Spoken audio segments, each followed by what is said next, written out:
close everything that might be sensitive there. Thank you. And I'm just going to listen and I'll take your direction if you want me to switch documents. Okay, thanks. Mhm. Okay, we're streaming. We're live, yeah. Okay, All right. call the meeting back to order. We returned to open session. There was no action taken in closed session. Is there any public comment on agenda items to include Indian policies and procedures? No public comments. Thank you. Our agenda then is discussion, local control and accountability plan, our LCAP. So Jen. So I wanted to just get into your hands what the template of the document is. I am unable to write word draft across in the template form, so it'll definitely say final when you PDF. But we've had lots of talk about it. You've looked at old templates from the years before. It's not dramatically different, but I think what's the most significant difference of this year's LCAP is we are setting goals for 3 years out instead of for next year.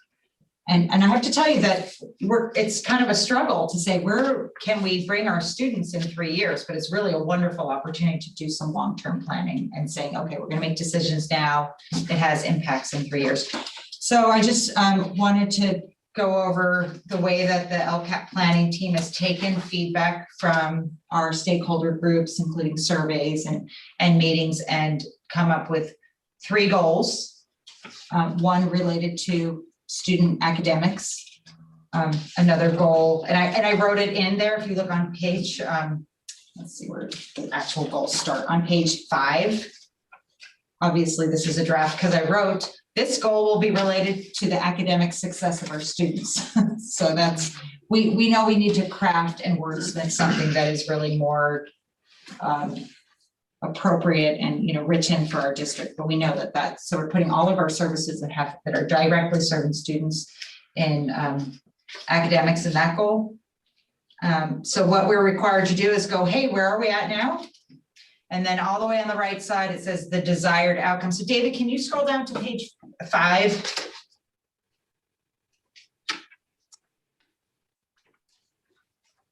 So we have a lot of our baseline data.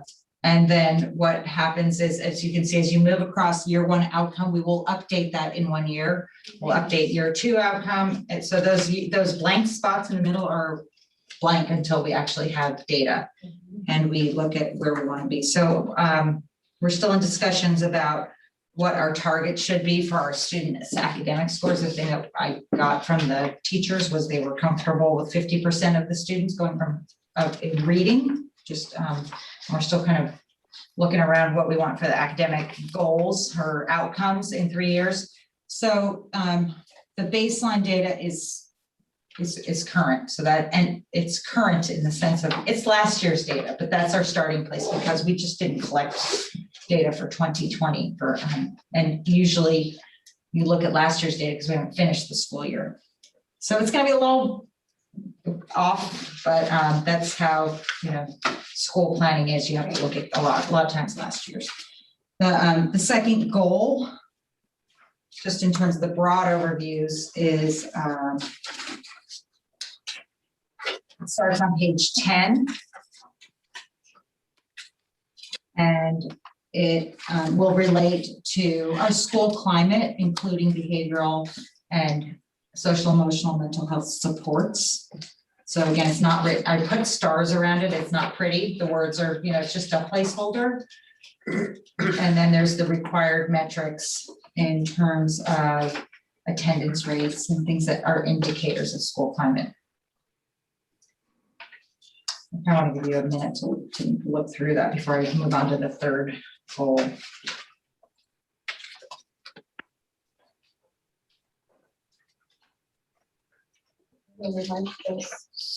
So on page 11 here,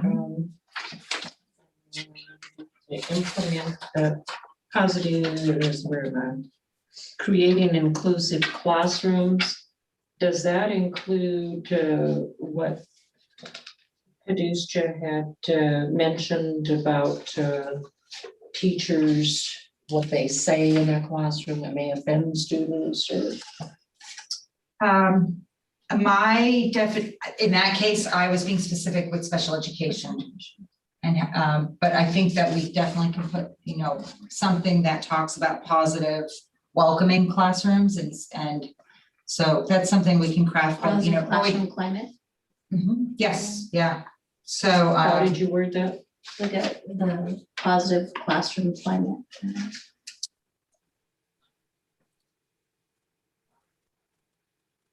I would say a positive school culture. Well, maybe this isn't where it goes, but since it I think was it goes there.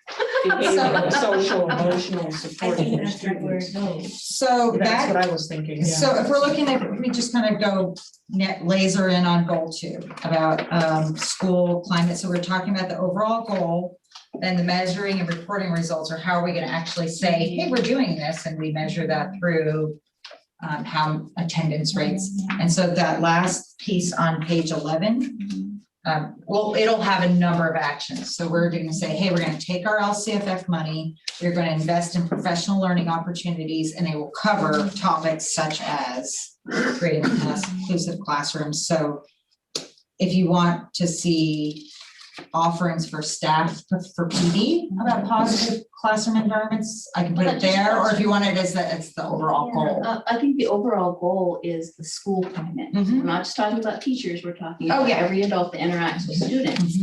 And I think maybe we could look at tracking it through, maybe you had somebody who was monitoring restorative justice, that kind of thing, and looking at,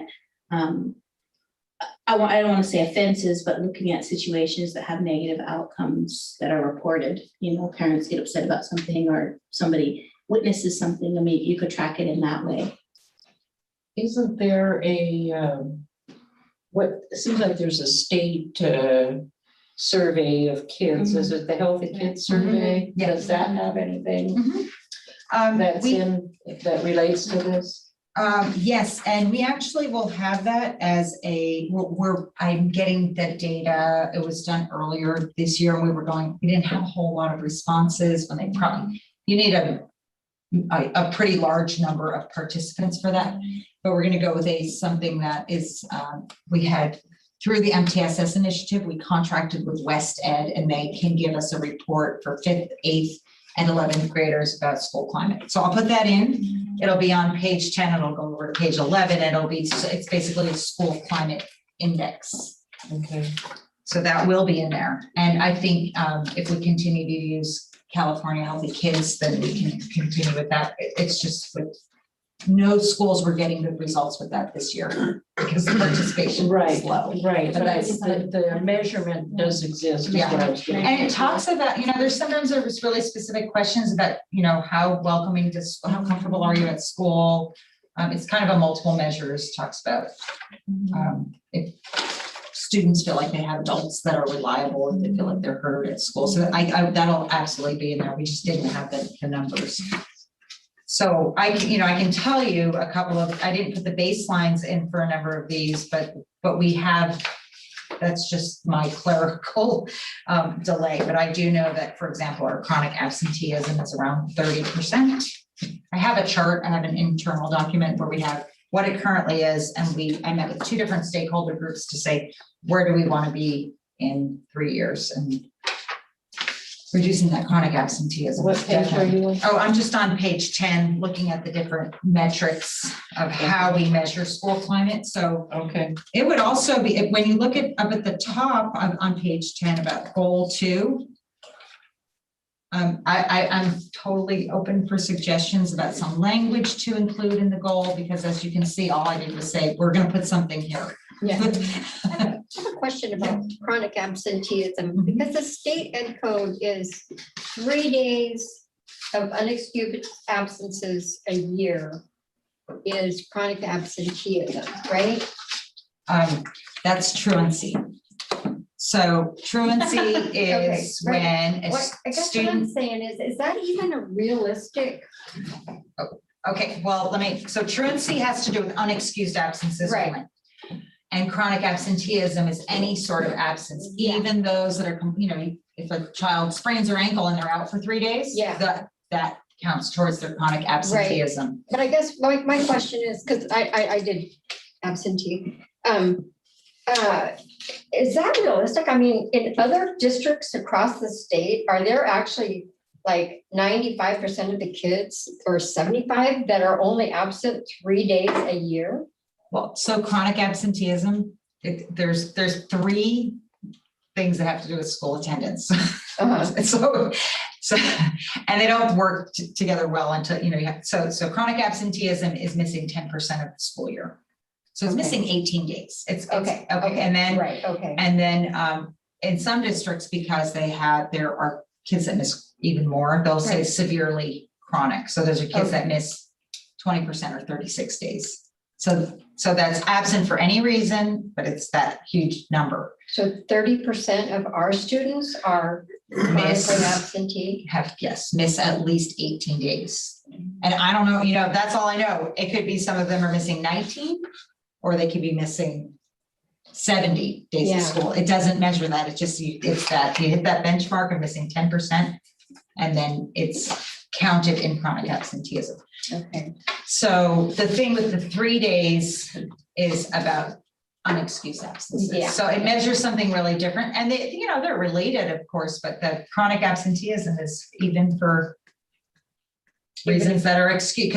They could be 18 excused absences. It's still considered a chronic absenteeism. Mhm. But unlike truancy, we don't, we call and say, Right. hey, can we help you get to school? Is there something we can do? And maybe we'll have some options next year for more independent study and more flexibility if a kid can't come to school for, an injury that they're recovering from. Or they have the flu, I mean, because gosh, but yeah. It's kind of funny because we're like, come to school. And then we're like, wait a minute, you were throwing up last night. Please do not come to school. Or we you keep- have a cold, don't come to school, or, well, and then, we have a lot of instances where, oh, your road's closed, well, we can't have you walking over the slide, Mhm. don't come to Don't school. come to school, yeah. You have bugs, don't come to school. Oh, right, yeah. So in that goal, with my kind of, not very beautiful language of this goal will be related to behavioral, social, emotional. Behavioral and some social emotional supports are part of the building a multi-tiered system. The first metric is called the tiered fidelity inventory, and each school site goes through and does kind of a self-assessment of, what do we have in place to support our students? And then do we have something in place to support our students who need additional targeted support? So we thought that this would be a really good way of measuring progress and seeing if after 3 years, people can really identify the systems that are in place to support kids.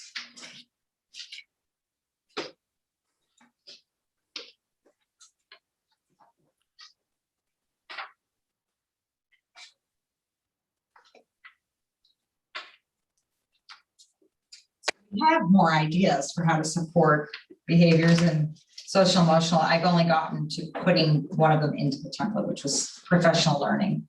And that comes across every dimension, every classification of employee. We all benefit from professional development and professional learning opportunities.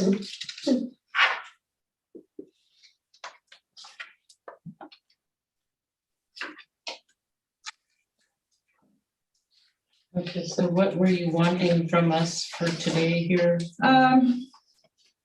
Maybe just for me to inform you, and that, the public can have another glimpse into it, because we've had meetings and it's been very, kind of piecemeal pulling in data. So, and the last, I do want to point out the goal 3, which again, this is my internal document and it's drafted in a kind of funny way. But the third goal, when I was taking notes at an LCAP meeting, at an MTSS meeting, what I kept hearing when we were talking about absenteeism, we were talking about suspensions, was tracking the data. And what do we mean by a suspension? So there was this clear direction that I was hearing of, we want better definitions and we want better systems and we want to have really accurate ways of tracking student data and tracking employee data. So we had a discussion about having a goal of having more efficient systems. And the goal 3, would be, we ultimately want to have most of our energy directed towards students. And yet we, because organizations are just like this, sometimes we have to deal with paperwork excessively. So we talked about the main part of this is developing a coordinated system that supports the effective use of human and fiscal resources. So we free up our time and we can spend time on kids. And so that we can track data. Everybody, if you asked anybody, how do you get to X, Y, or Z? We give the same answer instead of just good luck. So there are measurement tools for that. There's self-assessments. It's about, organizing the organization and having that operations be smooth so that when it goes out to actually working with kids, it's less cumbersome to get there. So that's just kind of a summary of the 3 goals: academic, school climate related, and then the systems and the workings of the organization. Fully and consistently using our student information system should really help with that. Yeah. So training, that's another thing that we realized. And for academics, we want to offer technical support and coaching. For behavioral and school climate, we want to offer coaching and professional development. And the very first action for the systems is professional development and technical assistance, because there are some skill gaps with the use of with Aries. Because it's not that, it hasn't been around for that long in our district. So I haven't used Aries, but Power School for some of the student that was really hard to do. I mean, it wasn't hard. It took a lot of time, and teachers and people don't have a lot of time to spend, marking this box and then, but it's a really good way to track students. Right. And now we have a new one. So everybody does need some more support. But I do recall Aries being a little user-friendly, more user-friendly. And training for new employees. And then also, who tracks those systems? Like, who is making sure that teachers are, getting their things in on time, or our parents can follow the students during those processes? Because if a teacher's not inputting the information, or it doesn't help if a teacher puts the information in 2 days before grades are due. It doesn't help a parent. So do we have a system that principals are tracking that, or?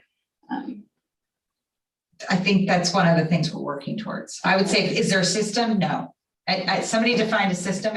If not everybody knows about it and is doing it consistently, it's not a system. I was like, oh, thank you. So probably there's probably a lot of teachers that are using Aries and they put a lot of information in, but if it's not across the board, then it's not systematized. So that's what we're talking about and making. So for example, with the Aries, Emily just sent me a document, like an internal document saying, hey, we need to know who is responsible for each of these parts of the student information system so that there's consistency. And principals, I'm going to send it out to them tomorrow saying, I had a case, and my grandson got in trouble at school the other day, and either the teacher or the principal said, we really need to keep documenting this. And I said, well, the best way to do that is to put in your student information system so that we can keep track of it. Yeah. So what we will do is continue to work on, getting the measurements and making recommendations for actions for under each of these goals. And I will probably bring you an update at our special meeting June 1st when we look at this next thing. It's a whole long process. And so what will happen is the county is extremely supportive.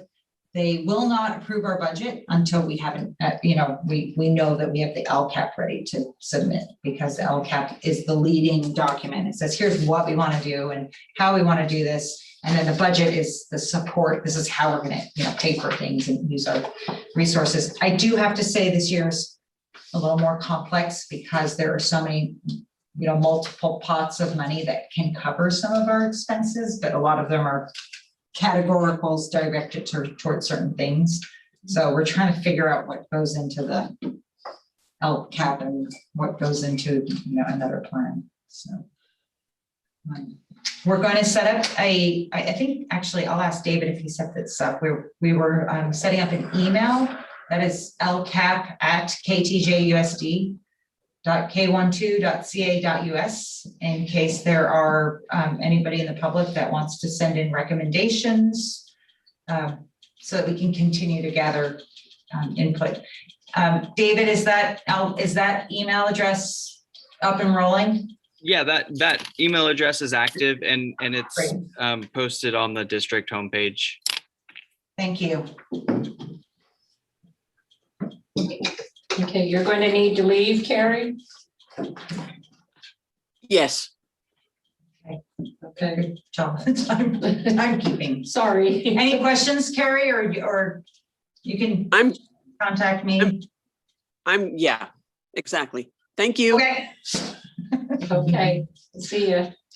Bye. Anybody, please here have any questions about LCAP that I can answer now or I can look into? How much feedback have you had from, I know you've had a number of sessions and whatnot. Can you just kind of recap really quick who the stakeholders you've met with, and are you getting a good response to input? Yeah, so I met with the LCAP planning team yesterday, and Tavuchi has been the champion for stakeholder input. She's run a number of we together started the parent advisory committee, and I kind of peeled away from it, and she continued to work with the parent advisory committee, who was setting up these stakeholder kind of town hall meetings. They've done them for every school site, I think twice, sometimes combining school sites because it's on Zoom, so it's just as easy. So this page 4 is blank, but she has a lot of input to get. We talked about so we're going to set up our meeting to enter the stakeholder process. So that is one area. We've had 2 community surveys. In So addition when to she does her stakeholder meetings by school site, how are the parents notified? Usually robocalls and on the website. Okay. I don't know if she actually did. I think she did an ad in the paper as well. Okay.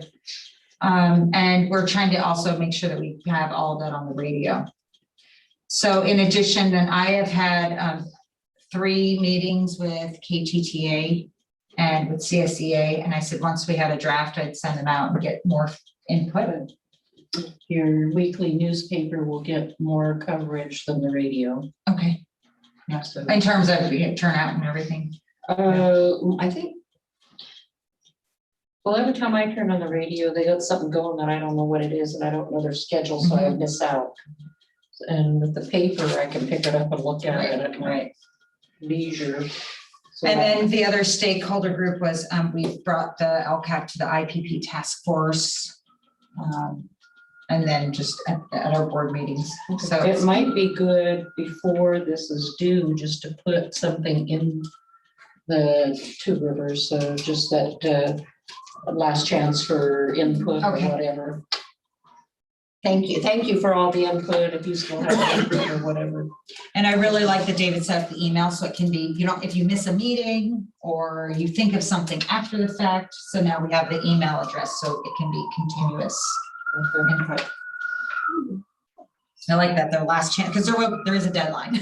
Yeah, but just, and kind of and also what it's doing is it's documenting that you've done all of this to the community.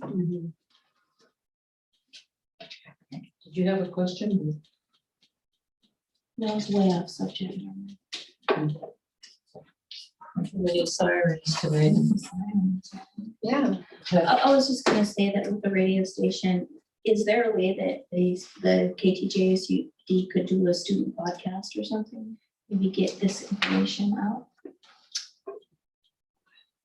Yes, and I have it written down. It's escaping me who I talked to about having students even just do the PSAs.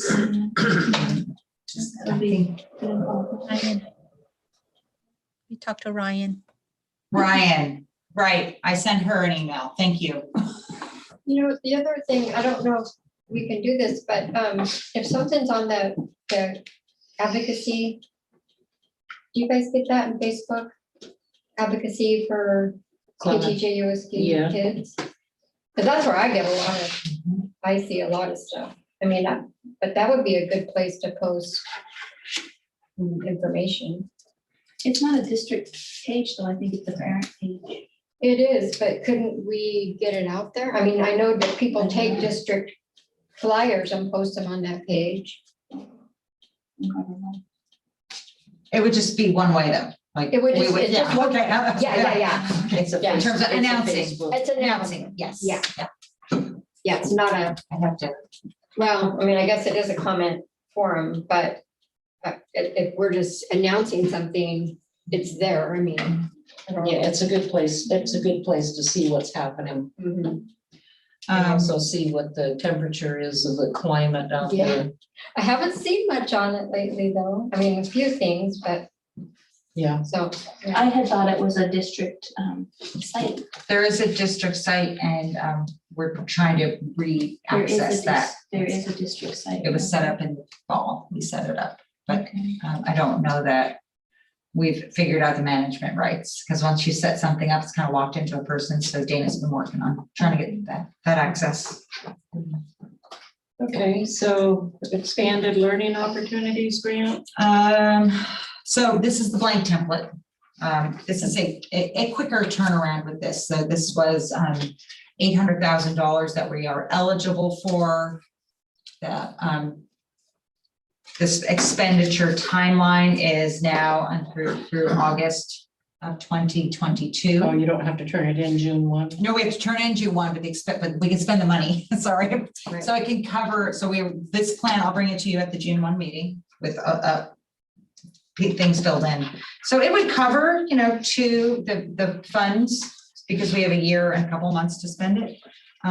Could cover 2 summer school rounds, summer school for this year, and if that goes well and we want to do it next year. And you've all given me a lot of feedback on Summer this. Institute, school's not a part of the title. Right, summer academy, summer camp. Summer fun. Okay. So I think in addition, so I did a webinar last night. It was, just explaining this. So we're going to post that and then we'll do a survey and just ask people for some input and recommendations. What we hear a lot is continuing to do training. That's what, that's always something that is appreciated because that's directly translates to staff members' lives, they're being able to carry out their jobs more proficiently with the supports. But really, when you look at the allowable expenses, it kind of covers everything. It covers academics, covers food service, mental health service, technology. It's just we have to put it into the different categories. Yeah, this is the only fund that we have to actually write a plan for. Okay, so you and I were discussing and said it would be good to discuss here about our positions that we cannot fill, like our one-on-one aides, our bus drivers, that sort of thing. So is that still where you want to go with the discussion, or? Well, I mean, one point that relates to that is that there is a requirement to set aside 10% for paraprofessionals, not all classified, just for instructional aides. So that is another, so that will give us about $84,000 over the next, this next year to spend on paraprofessionals. And as you know, we have a number of vacancies in that. So, and I think the intention from the legislature was say, hey, we want you to take a certain amount of money and hire more people. I don't think we're in a position to do that because we're trying to hire the people that we already need. So we can still route the money towards paraprofessionals, but I don't know that we're going to get. They want us increased to hire applications. new ones and we can't fill the ones. we- Right, so I think we're gonna direct the money towards the folks that, either filling the positions that we have vacant, or we can talk about That's increasing. one of the things I think we need to address before we can even fly with positions. Mhm. Is what are some of the barriers that have been identified for not filling some of our positions, especially our one-on-one aides? How many vacancies do we have in that area? How many hours are we we hiring for? I don't know, so. I can give you some of that. Okay. Did you want to ask a question related to this, or should I give the? My question kind of has to go along with what she's asking is, what are the requirements for a paraprofessional? Are they required to take a test? Are they required to, does that cost them? Could we be filtering money into recruiting people and getting them trained up to do this? I mean, it has to do with what the barriers are in hiring them. So, I have a give the numbers. paraprofessional requirement and non-Title I paraprofessional requirements. I can print that off for you, what the requirements are. Just give us the. Just tell us. Have a high school, Summary. They need to pass the exam. They have to they pass. have to pass. show proficiency in language arts and math. They have to pass the fingerprint. Yes, but what we're finding is sometimes there are people that are willing and able and are not passing the paraprofessional exam. And I did look into the ed code, and even if they're just focused on literacy, they have to pass. The exam is academic proficiency, and our ed code says that they have to pass both. Are we not paying them enough? No, they have to pass both parts of the test. I know, but that's my question is, are we not paying them enough? Are we not paying enough to get individuals who can pass the test to apply? Oh, that I don't know, but we've had people that are willing and able but don't pass the test. But that And- doesn't do us any and- good to put people who don't have the skills. into Right, the right. So question. I there's get like, that, yeah, so that's not a viable pool. Mhm. And then so that's a good question. If the is the, so when we restructured the salary schedule with CSEA, we've moved the instructional aides. There's 3 categories of instructional aides. They're all in the same range.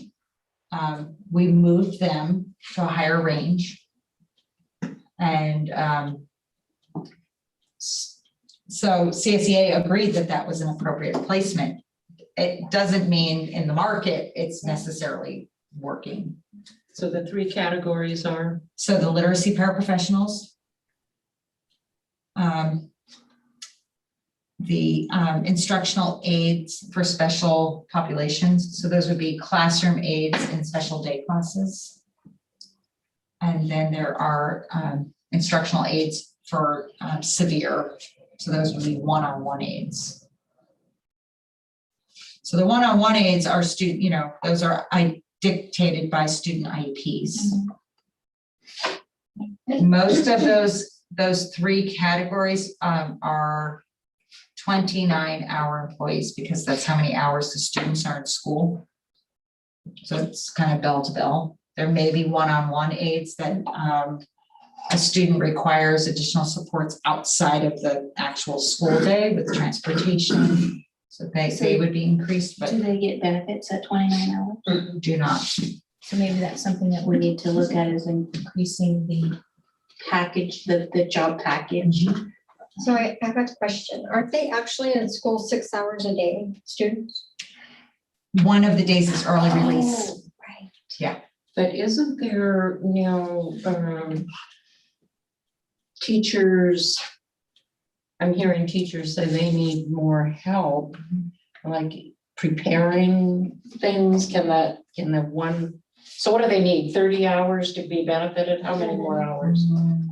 Is it 30 or is it 35? Well, I thought it was 6 hours a day. It used to be 6 hours a I don't day. know. Carmi, how many hours to be benefited? It's 6 hours a day, and we do, the majority of our, we did we started some LP positions that were 8 hours and we were unable to fill those as well. We try to utilize them in the morning through the after-school program. The after school, yes, so some people. To have an 8-hour position versus a 6. And then it would become benefited and they would, have 8 hours versus just 6. So in order to be benefited, you have to have 8 hours. And you have to have 6. Okay, she just said 8. But we have positions that were 8-hour LPs. Okay. We do have 8-hour LPs and those have health and welfare benefits. Do the 6-hour employees have health and welfare benefits? We do have a couple of positions. I don't have it in front of me.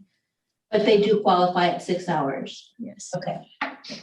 So Also, we have, there's certain requirements that a paraprofessional must meet in the classroom. And I can get that information for you too, as to how we would utilize a paraprofessional.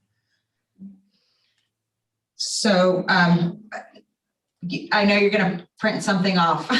However, with para educators, it's different than like a teacher's aide where they're doing clerical work. There's definitely a tie to direct student supports. Is that where you're going to print off something like that? Yes. And then those additional duties would be something else. I think we really need to strategize on how to fill those positions, how to get bodies, qualified bodies, because we don't want to put somebody in there that can't pass the test. That defeats the purpose. So I really think we need to find a way to get qualified people to take these positions. So the 8-hour aides, we couldn't fill that. Was there any reason that, was that too long of a day versus 6-hour ones? Are we filling those? No, we're not. Because- We're not filling those either. They're not full 6, they're not benefited or? We do have some. I would have to take a look at what our vacancy list consists of. Last I knew it was about 23 positions. And I don't want to be spurting off numbers right now because I want to be specific. However, like I said, we did have 8-hour positions and they went vacant. It just, and when we filled them, people didn't want to work those extra hours. Is it because they didn't want to go to the after-school program or? I don't know. I don't know. I couldn't answer you that. I'm not sure. So we have our personnel department. Is our personnel department actively recruiting? We have been active. It's Yes. Posted. Maybe they I need to saw work with the CR. paper this week is just full of positions for KT. What about working with CR to see if those people could work in the school and also get credit hours for that or something? Is that any potential? I'm always trying to think about ways to fill these positions. And just so that you have a little bit more history in regards to our tests that we have, we used to have folks go out to HCOE and take the test out there. They would bring back their paraprofessional card to the district. And we found that we weren't able to get people, to pass the test and or to drive out there. So to accommodate and to try to fill our need, we actually came up with another test. And so because a district can, they can have their own test. So a new test was created to try to gain, a little bit more interest and make it a little bit easier. And they were able to take it here. And unfortunately, we still can't get folks to pass our test. We do have a lot of people that have passed it. Yes, we do. Oh, yes, by all means, we do. Yeah, no, sorry. But I mean, as far as new. new, yeah, no, we have a lot of people who've passed it. Is there any workshop or anything like for the CBEST and for teachers? They do have workshops to help get ready to take the CBEST. Do we have anything like that? We do have that, right, Kermie? Don't we have I thought we had available like pre-tests and stuff. Yes, they're allowed to, they're allowed to come in and sit down and go over the test in the presence of our personnel director.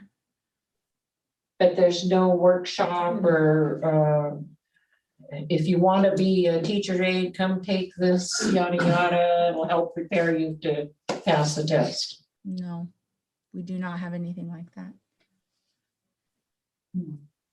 Is that something that this funds could pay for to get new? I would imagine so, because it's, you know, the intent is targeting and making it, you know, more accessible. Some people are just test Yeah, averse. Definitely. And if they get, I don't know, though, I just see the passage rate was higher for those that took this was 20 some years ago. The practice. I forget what it was called. It was a workshop or a. Well, they do, you're right, they do that for the CBS, they do that for even your contractor's license, when he went for his engineering license, they had a workshop that they sent them, they do that, I mean, that doesn't seem like it would be. Gotta be an app for that, right? Yeah. Well, I agree that walking in cold, or even if you've looked at it, if you're not, I mean, one of the things that schools do is they teach people how to take, not just the content, but how to strategize and test taking. And I didn't really think about that, how there is CBEST prep for certificated, and there's not the prep for the classified test. I mean, I would imagine it's within the spirit of the grant is to get people prepared to be there to serve kids. That's what we want, people in the classrooms. So I don't see how that, you know, having some sort of workshop or paying somebody to help people prep and relieve their anxiety would be contrary to the intentions of the grant or any of the funding that is to get staff in classrooms. Well, I took the test 40 years ago, but I think that if people were just, I mean, it was like the hardest thing I think on there was like fractions. And so when you go in there, if you haven't done them since fifth grade, then it's hard, you know, you kind of could freeze up. But if we just had a list of what you're going to need to know, something. And somebody to go over that with you prior, I think that would be good. Well, I think as part of the approval, I can look into what some options are, and then, you know, you guys can't take any action today, but if we look into some options, then when we bring the grant plan back, and it could include something like, you know, stipended position, you can approve it at that time. Paraprofessional test preparation or something. And then I think if it continues and we can't fill those positions, we really need to look at that salary schedule and see if it's comparable. You know? So would you like, I can do a comparative salary analysis with other districts and just bring you some information there. And then I can also look into when you were asking about the numbers of hours. We start like at $15 an hour, right? Is that what we went up to? That's the lowest, starting. yeah, And that's the so for starting. paraprofessionals, it is, I can have to do the math. It's 16 something is what the starting. It went from 14. I think it was 14.24 before the new Yeah, salary And now schedule. it's 16 something? It is, yeah. But if it's $29 hours, then that puts them right under. Well, then you have to pay in excess of the cap for health insurance or choose a cheaper plan. You know, and Oh, I see. but the thing is that so many people, especially if you're a part-time employee, are already covered by another plan. So I remember there was a time when our medical cost so much that our cooks were taking home like $800 a month because they had to pay so much for their medical plan. So I mean, the medical, you could play that any way you want now. Yes, because it used to be, anybody in the unit had to. It was had to pay- $500 a month. You had to pay for the Yeah. same plan no matter what. Yeah. And now that now everybody can Yeah, choose. you I mean, can choose a that's, lower. that's incredibly helpful because Yeah. people, the choice that people have, if they Right. want the Plus, we Cadillac had- plan, or they don't, it might not have that same needs, but it Yeah. is quite a bit different now. Yeah, but, I mean, so that's kind of on an individual basis, the medical part of it, at least now they can either choose for a higher one, but a lot of people who, you know, already are covered someplace else, they wouldn't want to get the high one, they would want that low one. So you have a signing bonus for new teachers. Do you have a signing bonus for classified employees? You do not. We did just ratify that MOU for, I think that we have to think really creatively. I think that, you know, I also just want to caution the board in terms of just framing things in, you know, this is a grant that's available for a year. And so we may find it could be the stimulus that really, you know, gets us to a place where we have They the only staffing sign we one want. time. Pardon? They only sign one Oh, time. no, yes. Here. Yes, that part is true. You get And then $20 a year. And then in terms of increasing any positions, if we think that that is going to be the motivating force, that we look at it like, let's see how it works out this year while we have this one-time money. So that could be another thing to bring in terms of increasing hours for any of the I positions. would, you know, the 8 hours and switching from a classroom to after school, I would say 6 hours, just try that. We tried the 8. Try the 6 hours where they can get benefit. And a lot of the people that are available for these kinds of positions have children in school, so the 6 hours is enough. That's really all they want to do, because then they want their kids to go home with them. And that's kind of the experience that I had in the Three River schools, is that an 8-hour day was a little bit too long, because then they got to figure out what to do with their kids. The other thing to consider is that our high schools day is longer than our elementary schools. So when you're talking about the 6-hour day, you're talking about elementary schools, high school students have to be in school they have 6 hours of instruction. So their day is about 7 hours because they have lunch and then breaks. And so One new position, I know my daughter Melody, when I asked her what she thought they needed, and she said, I need somebody to sit in my classroom and read to the kids, have a group reading while I'm doing something else. Yeah. And she said, it's amazing. She says, that's one of the things that Vicki Kurtz has talked about, is the reading, because the kids don't read. And they don't get a chance to read anywhere. And she said that in the classroom, the English classrooms, have somebody sit there and read to them. She said that really helped get them going. Well, and our teachers at Orleans, one of the things that we always tried was as few students per adult as possible. So one adult with 3 or 4 students working on reading or math. That was so much more effective than whole group, you know, classroom instruction, just to have small groups and have an adult with each group. And we used everybody. I believe that currently the high school doesn't have, the LPs are for elementary. And so when I was talking about, you know, just aides in any sense, just with our those that are delivering special education services, the 5 or 6 hour day doesn't get them quite to the full day. Now they may be taking a break when the class is not in session, but that I have heard, and now this is not like for any sort of negotiations or anything, but just in talking with staff, that is kind of a strain on the high school because they do have the longer days. So increase, you know, and maybe some flexibility, like some positions need 6 hours, some need 7. And I would say maybe for this year, while we have the little bit of the lift, looking You at. get a good candidate, let them choose. You want 6 hours or 8 hours? And why do they need to be in every, well, I mean, if you're working at the high school, it could just, they don't, maybe not first period, but it could be second through the end, or, you know, I mean, I think a 6 hour still could be on both sides. It could They be. don't have to deliver every moment. They don't need to be over there, that they're open, but.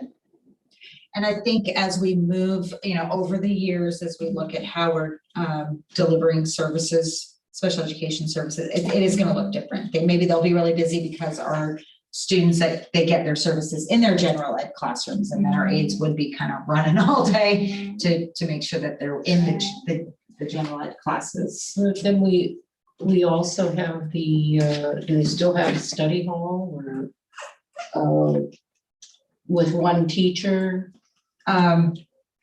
I will let you know when I get the high school spell schedule. They're about to, they've been working on it. This year, yes. I mean, but this year, I don't know if we can use this as a benchmark for anything, but there was definitely the homeroom study hall. There is that talk of it. The advantage of having the homeroom teacher is that you have your a student has a teacher they can connect with. But I think we'll do study hall probably twice a week. It's what they're I see. thinking. Well, if the study hall is going to be with the homeroom teacher, they could still assign an aide, math, especially math and reading, language arts. I am hoping to, so I got a notice from CSEA about this grant and how, what our expenditures look like. And I'm going to meet, I'm setting up a meeting with them. Just tell them, well, we're still working on the plan. I mean, the money came, they said, write a plan, it's a very quick turnaround, but we're going to discuss some options because it was pointed out that, 10% is at minimum 10%. I mean, we could set aside more, of course, for para educators, for paraprofessionals. So I'll meet with, I'm expecting to meet with Holly and Walt at least, and talk about some options. And so I can bring some of this to that conversation. I'm sure that they have some really creative ideas as well, because they're going to every district and saying, hey, how are you going to utilize these funds? So they may come up with some ideas that we haven't thought of, or maybe we'll present some things that they hadn't Well, I think considered. that would help the teachers, and that was the one request I did get. Yeah. Okay, anything else? We're getting on to 3 hours here, Okay. into the 4th hour. Into the fourth. But I just wanted to bring it up because it's, these are two important documents. So bus drivers, we can't fill those positions, so see what they come up with. So for Well, for whatever. we can. Do we train our bus drivers? The Okay. trainer. Yeah. Signing bonus. I mean, it kind of makes me want to. Well, Get a job of you coming. cannot approve anything, but I can write things, I can write down ideas if you want to give me ideas. I have those words, anything you want to say, hey, look at. I don't know, because, driving buses is scary thing, especially in this district and on these roads and, And I have to say, I've spent time being a ground supervisor. It's the worst job in the whole district. It's the only job that requires that person to be responsible for 60 kids in a large area with equipment that they can use against each other. And it's the hardest job, and we pay them the least. So are some of your ideas about signing bonuses for a particular position or a classification of positions? I just to have get somebody in the driver's seat. Well, Retaining them also. there used to be, when we were doing that way back when, we would advertise, there's a bus driver training class starting, please sign up. It costs, I don't know, whatever the department said it costs for gas and the time and yada, yada. And so we'd say it would base the fee on that. However, if you end up being employed by the district, we waive that fee. so that it's free training, basically. Yeah, Um, but we pay them to get trained. we waive the fee, yeah, to get the training. And we do, the district has been lucky over the years that we've always had a bus driver trainer. Yes. Used to be James, Tiffany. Yeah, It was Tiffany, and then now it's Glenn Moore. So. And that was one of the things in our meeting with the tribes that, remember, Jim McClellan said the tribes would benefit by sending somebody to be trained. Yeah. I don't know, when we get their money to in our coffers. See what they come up with that. Any other ideas? I think we just need to figure out a way to frame it, in a positive light so that people want to work for us. Superintendents Corner in the paper. You're gonna get more. I think we're And gonna then I get, think something that she could do too would be to highlight employees that are doing specific jobs that are going to be coming up. So that, like a day in the life of the bus driver or a day in the life of the paraprofessional. Because a lot of people don't know exactly what a paraprofessional does, or an aide, what is a one-on-one aide doing, so maybe having them interviewed and that put in the newspaper or something. also, I see the newspaper as a way of highlighting employees and commending. One of the comments on Facebook was, it was National Teachers Week and nobody even told us. I go, where do you find that information out to know that it's National Teachers Week? I don't have a clue where it comes from. used to be on my calendar, but I remembered it because it falls with my birthday. Principals did. Do we have, I see that we Self-position. have a manager of the year, but do we have, we do, certified, are we still doing this then, the certified employees, the classified employees of the year? I don't think it was done, that's not from last year, is it? No, it's a couple years ago. Dusty, we can undust It's the that. year before, I I think we should be believe. honoring our employees and buying them a gift or having something that's. So that would be nice if we could still come up with that. for Yeah, this and year. so AXA used to do, I think that, I don't know what happened last year in the full year, but we've done, AXA will host a breakfast for the classified employees. So I've taken employees to a breakfast at HCOE, but just because of the nothing With this, live, this is different, yeah. this one here, I think we need to get it going again, especially this year. Great. They should have a Pendleton jacket that says Teacher of the Year. Yeah. We honor our basketball players, we should be honoring our teaching staff. Or our certified Well, we've staff, got our 4 categories. or our up bus here. driver, whoever it is, we should be honoring them. Well, I think that's a good time for those that were here on campus day in, day out. Some sort of recognition Mhm. over the pandemic year. Yeah,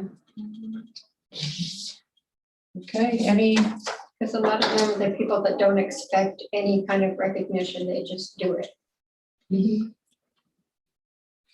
maybe we could have the other staff nominating those people, Mhm. who is it that you really, if you really think somebody, next, we don't know who that is. Really, we don't know sitting back here, but I would like to be able to acknowledge those people that were on campus and that were doing and testing, whatever it is, we had talked about that.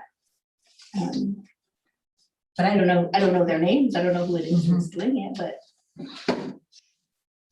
supervisors would know who was on campus, but it's nice to have peer input too, but I don't know. Okay, any other things you want to pass on? Anything else from you, Jen? No, thanks. I have a lot of, see your notes on the back. Okay, so I'll entertain a motion to adjourn. I motion to adjourn. Kadisha moves, I'll second. Martha seconds. Roll call, Dana. You're You're muted. still muted, Dana, from, she's been muted the whole meeting. Still muted.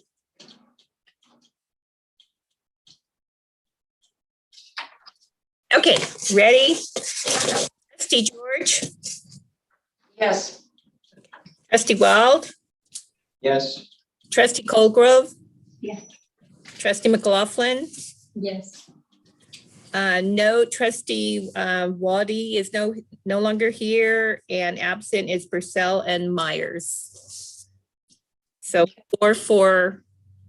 That's a majority. We are adjourned.